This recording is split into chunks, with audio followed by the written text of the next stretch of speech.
See. Okay, we're recording. All right, so today we're talking with Ms. Gussie Stallworth at Anniston High School. She's a 12th grade teacher, wears more hats than I could probably count. So, Ms. Stallworth, thank you for taking the time to meet here.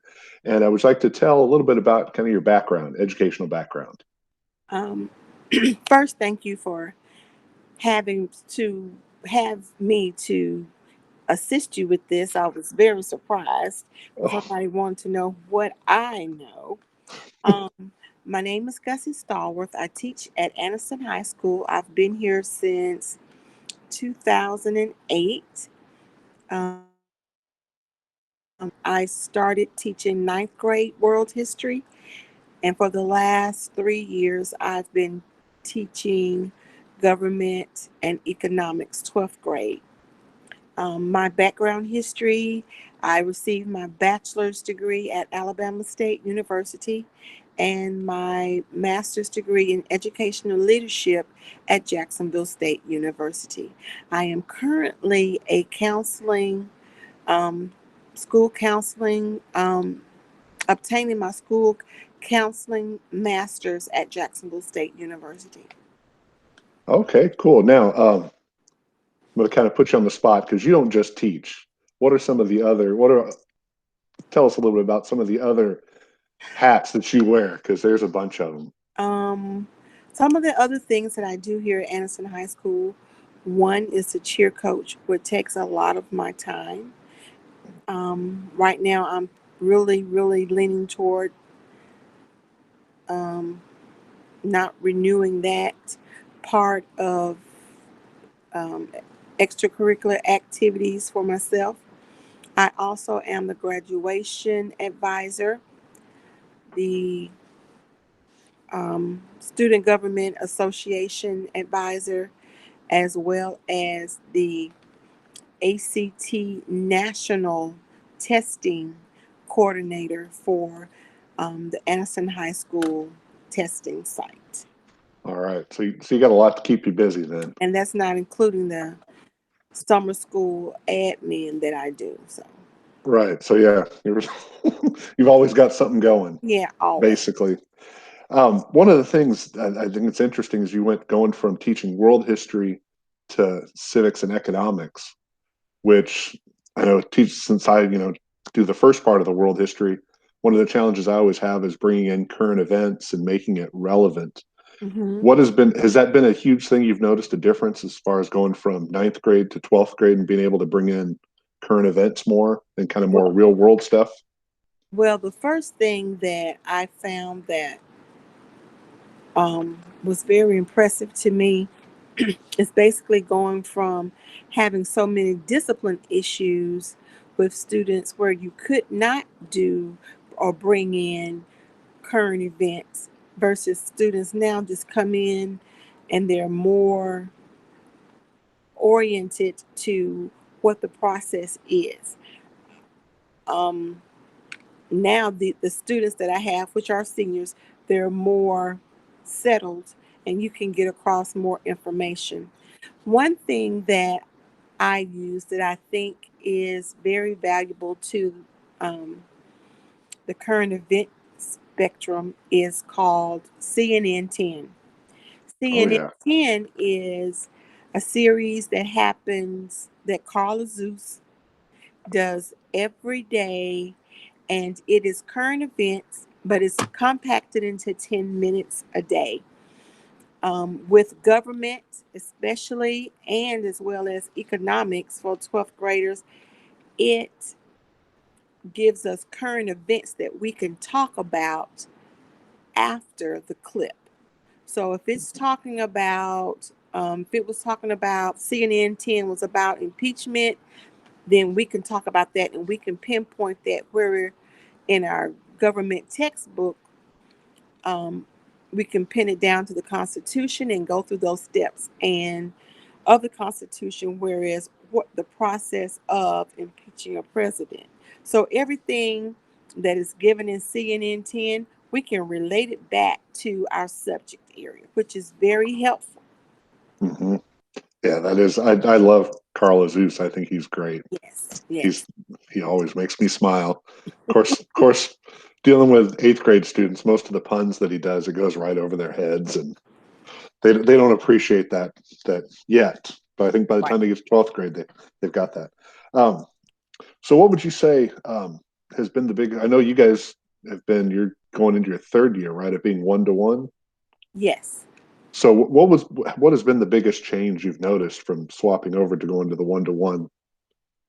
Students staying on task, even though we have a program called Go Guardian, in which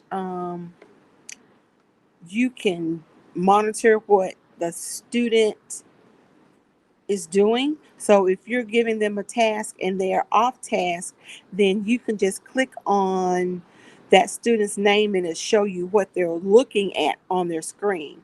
And if they're not on task, then you can just send them a note that says you need to close this tab and continue with your assignment. And only that student will get that message. And if they, you like, don't close it out, then you can go in and close it and then set the settings so that that is the only tab that they can see. Okay, all right. Yeah, we didn't get a chance to utilize Go Guardian much Hmm. at the middle school, so I'm looking forward to in the fall Yeah, it having keeps have more them access to that. on task. All Hmm. right, cool. All right, so the current class I'm taking, we're talking a lot about curriculum theory, Hmm. linear, holistic, laissez-faire, and critical theorist. What would you say is kind of your main curriculum theory? I would say holistic, the Oh, holistic theory. And the reason why I prefer that theory is because every student cannot grasp information or retain information, even though they've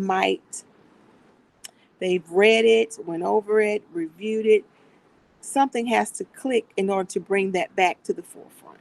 So with holistic, you kind of give them guiding questions or suggestions, things of that nature, so that the student can be able to be engaged instead of not being able to engage in certain questions. So that gives them an opportunity to be fully engaged.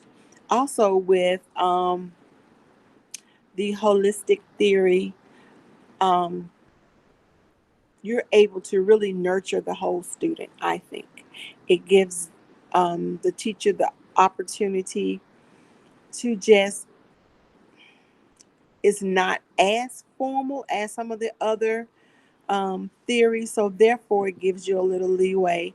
And even with this, even though it's great to use when it comes to material in the classroom, you can also use this, um, the holistic, as a holistic teacher, I can use it in a manner in which I'm able to um, ask them what's going on in their life without them really thinking that I'm intruding, things of that nature. okay, So it helps me to nurture the child fully, you know, okay, yeah, academically and socially, so that because I always felt that if something is wrong with the student and they bring it to class, they're not always focused and they're not able to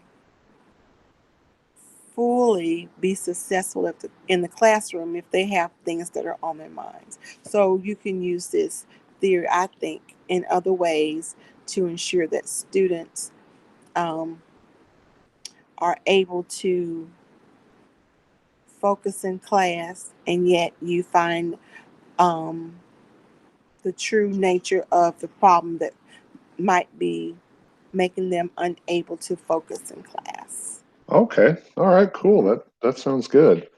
It kind of reminded me that holistic of kind of the Socratic seminar. Didn't I know years ago you were involved in the AVID program, right? Yes, yes, And it kind of seemed to have some similarities with that program. Would you agree? Or I do agree. Um, because Everyone has a voice. It's just not, everyone might not see things the same, but when you're grouped together and people are able to hear what you have to say, and it's done in an environment that's conducive to learning, then people will be able to take what you're saying and think about it. And sometimes that sways how they could be possibly thinking. All right. Cool. Well, I appreciate so much taking the time to do this No and just problem. answer questions and everything, and just kind of just have a good little dialogue about education. Yes. And I just thank you so much. And I guess that's about it. I'm not really sure how to end these things, so I'm just Well, gonna. I appreciate you All right. having me and asking me these questions. If there's All anything right. else you need, just let me know. All right. Thank you. Thank you, and you have a great day. All right.